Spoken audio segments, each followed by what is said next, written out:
who will be interviewed online. I think he's in London at the moment and had indicated that he'll only be back in the country, I think, after February. And besides, he had also indicated um, grave concerns about appearing in person um, because of the security situation. Um, we had not um, we had not engaged in the response to the question raised by Honorable Nomvalo. Um, as regards the NPA, we had, of course, already interviewed the National Director of Public, or the former now National Director of Public Prosecution, Shamila Batoy. We had also interviewed Anthea Johnson, the head of IDAC. We had not engaged with any other officials, prosecutors, or anyone else at the NPA. As far as the judiciary is concerned, we had not identified any member of the judiciary to interview. And as far as my memory serves, I don't think. Was the report shared with the members? Chair, the report was shared with the members. Thank you so much. I've written it now. Thank you so much. You can proceed, Advocate Lawrence. Thank you. We were guided by the witnesses. The Honourable Committee indicated we should consult with and prepare statements for the second part of these hearings, and they appear on the screen.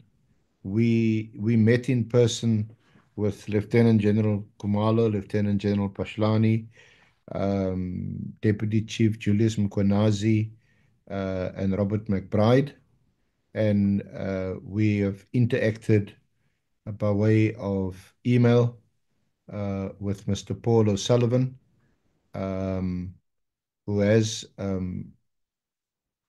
given to us a draft statement, which we will consult on Sunday to adjust it to accord with the terms of reference of the Honourable Committee.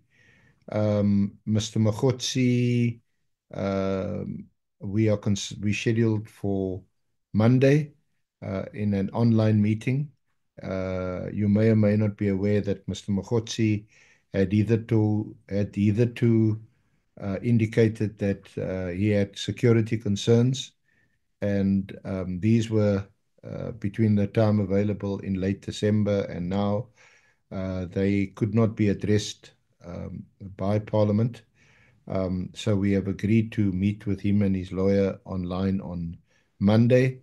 As regards his appearance, whether physical or online, that will depend on him and the committee, I suppose. We had also interacted after this draft report was submitted on 7-8 December with the witnesses that I've indicated. We interacted with both with them personally and with their lawyers. Obviously, with the time of the year, there were difficulties with that, but I think we had worked up to about the 18th or 20th of December in working with these witnesses, having the consultations that we had with them,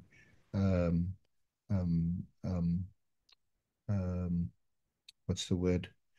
The recordings, having that transcribed, sorry, and then preparing draft statements which have been exchanged. We are in a position to make the statements of Lieutenant General Khumalo and Lieutenant General Pashlani available by the end of this week. Pashlani probably by Saturday.